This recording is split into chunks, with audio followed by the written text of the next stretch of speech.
কারো মৃত্যুতে আমাদের এক নাম্বার করণীয় করেন ইন্না লিল্লাহি ওয়া ইন্না ইলাইহি রাজিউন, এটা পড়া।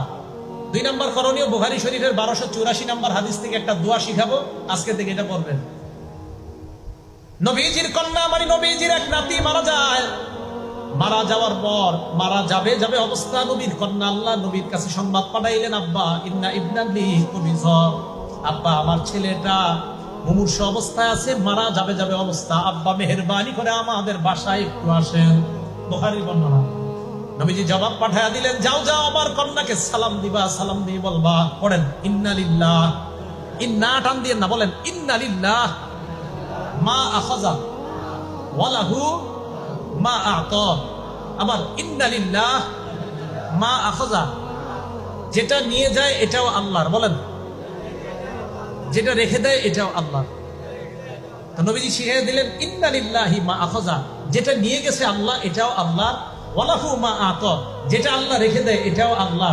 আপনার 4 সন্তানের 3টা যদি নিয়ে যায় এটাও আল্লাহ, 2টা রেখে দিছে এটাও আল্লাহ, এটাও কার?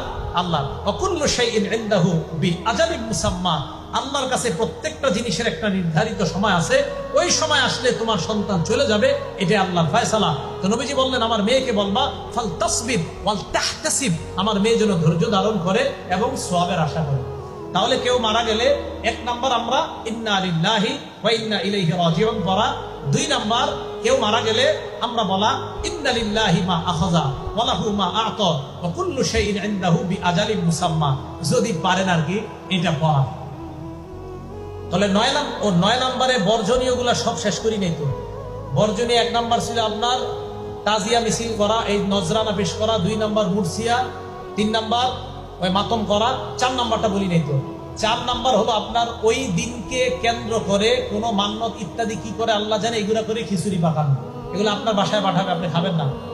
5 নাম্বার ওই দিন এই মনে করে পানি পান করায় অন্যকে, যে হারে কারবালার প্রান্তরে নবীর নাতি এবং তার সাথীদেরকে পানি দেয় নাই, তাই এই দুঃখে শোকাহত হয়ে ওই দিন পিপাসার্থকে পানি পান করা। কেন এখন আমারে করান, আজকে এই যে এরা যারা আছে এদেরকে শরবত খাওয়ান আপনি, ওই দিন কেন পান করান? ওই দিনকে কেন্দ্র করে পানি পান করানো, এটা ভাই এটা কুসংস্কার হয়ে যাবে, এটা ঠিক হবে না ওই দিনকে কেন্দ্র করা। 6 নাম্বার বাচ্চাদেরকে সন্তানদেরকে খালি পায়ে রাস্তায় ছেড়ে দেওয়া বরকতের আশায়, আল্লাহ জানে এটা কোত্থেকে আসছে নিয়ম। 7 নাম্বার এই দিন কেন্দ্র করে ঢোল তবলা ইত্যাদি 1 থেকে 10ই মুহররম পর্যন্ত পিটানো হয়, এটা নিষেধ, এটা জায়েজ নাই।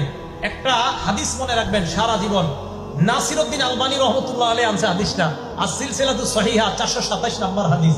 এই হাদিসের মধ্যে আসছে রাসূল আকরাম সাল্লাল্লাহু আলাইহি সাল্লাম বলেন সুলতানে মালউনান, বাংলাটা আমার সাথে বলেন, বলেন 2টি আওয়াজ অভিশপ্ত, আবার বলেন 2টি আওয়াজ অভিশপ্ত।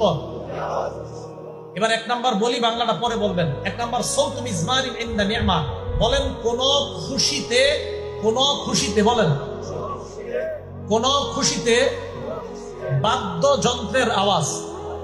তাহলে বিয়ের পার্টিতে ঢোল তবলা ডেক সেট বাজানো, গায়ে হলুদের পার্টিতে ডেক সেট বাজানো, এই আনন্দে এটা বাজানো মানে শয়তানের আওয়াজ, অভিশপ্ত আওয়াজ আপনার বাসায় চলতেছে, আর এই অভিশপ্ত আওয়াজের মাধ্যমে আপনার মেয়েটাকে আরেকজনের হাতে তুলে দিল, এটা অভিশপ্ত আওয়াজ। আপনার বাসায় বিয়েকে কেন্দ্র করে যে ডেক সেট চলে, ক্যাসেট চলে, এটা অভিশপ্ত আওয়াজ। তাহলে একটা পাইলাম। 2 ওয়াসসাউতু